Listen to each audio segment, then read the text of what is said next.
Assalamualaikum warahmatullahi wabarakatuh. Waalaikumsalam warahmatullahi wabarakatuh. Nepangkeun abdi ti kelompok 2 wastafun Meisin Adriansyah Heli Nopianti sareng Akila sareng Pina. Assalamualaikum warahmatullahi wabarakatuh. Waalaikumsalam warahmatullahi wabarakatuh. Sampurasun Rames. Kangkung ti payun urang sangkeun puji syukur ka Gusti anu Maha Suci anu pantos maparin nupining kani matang kanggo urang sadaya. Atur nuhun ka saderet MC anu marantos mapieun kesempatan kasimkuring kanggo janten panumbu catet dina ieu kesempatan. Wilujeng sumping ku para pamilu ieu acara diskusi nu mantap kataji katenan pisan atuda lumangsungna oge di gedung anu sakieu saena nyaeta gedung SMA 1 Cipeundeuy. Ieu acara diskusi teh pasang tukangna lantaran ayana rasa prihatin urang kana ku kituna ieu tujuan tina ieu diskusi teh nyaeta berstruktur biantara.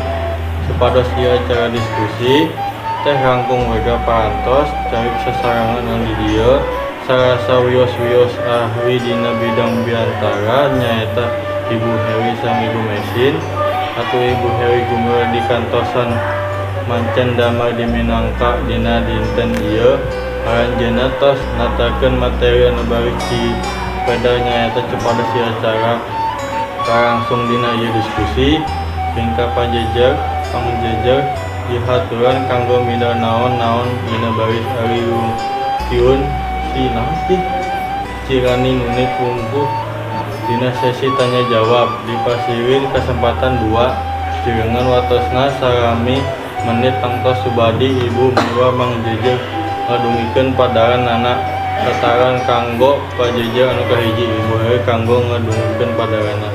Atur nuhun anu tadi tos dipangancaran ku sadaya panumbu catur ayeuna simkuring baris medar biantara lantaran teh nyarita di hadapan balawaya lawanan resina luyu jeung tujuan nu rek ditepikeun biantara ge kudu layu jeung kapentingan acara nu ngahadiran jeung kalungguhan nu biantara sorangan. Tak sakitu anu didugikeun ku Ibu Heri dina padarana ngagunakeun biantara simkuring nyaeta padaran nurus dina dugikeun teh bakal ngajantenkeun urang ngangkung paham kana pentingna biantara sabaraha poin anu dicatet ku simkuring nyaeta supados teh nyangkurung kana watos ayeuna hayu urang sami-sami bandungkeun panghiji anu kadua nyaeta Ibu Mesin anjeunna baris medar materi struktur biantara ku kituna Ibu Mesin samanggana diaturkeun. Atur nuhun saderek panumbu catur. Upati Ibu Heli tos macar perkawis pengertian biantara anu ayeuna simkuring bade medar nu sanes deui. Namung aya keneh pasalina sareng padar-padaran anu tadi nu bade didugikeun ayeuna nyaeta struktur biantara. Biantara teh boga struktur nu geus ilahar nyaeta diwangun ku bagian bubuka, eusi jeung panutup. Luar biasa, aduh jantan kagegas pisan upami nguping padaran ti Ibu Mesin teh cobi upami urang tiasa dugi ka tengga prestasi nu sakitu luluna mugi-mugi tina padaran tadi urang tiasa ngagupayakeun sangka ngahonta prestasi anu luhur oge. Bieu penasaran keneh kanu padaran anu tos didugikeun haturun kanggo para pamimpin sadaya kanggo ngajengkeun putaran.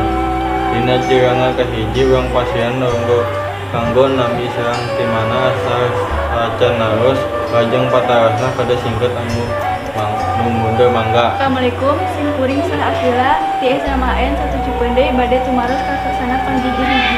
Ibu Heli nu bade ditaroskeun teh nyaeta wae langkah-langkah nyusun teks biantara.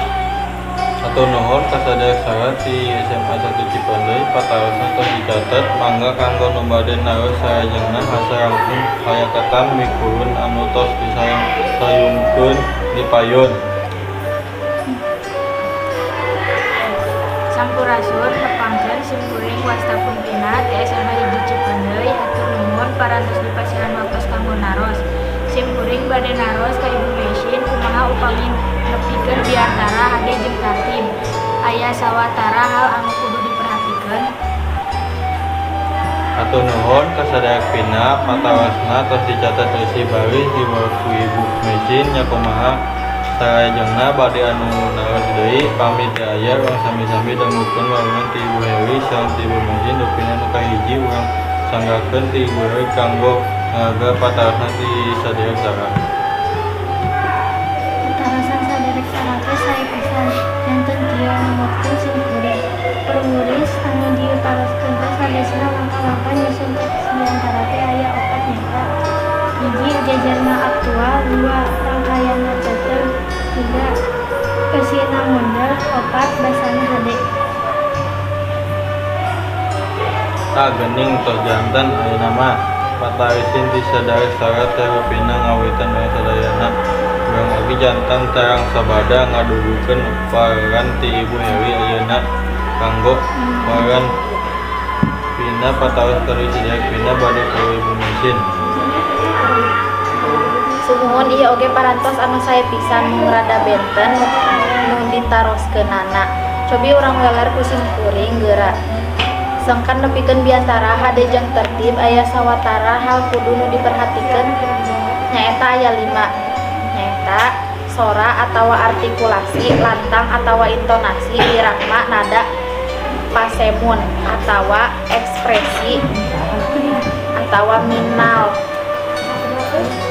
Rupina weranti ieu oge tos ngawakilna sapanangan urang hatur nuhun pisan ka Ibu Heli sareng Ibu Mesin parantos berbagi ilmu sareng pengalaman dina acara diskusi dinten ieu.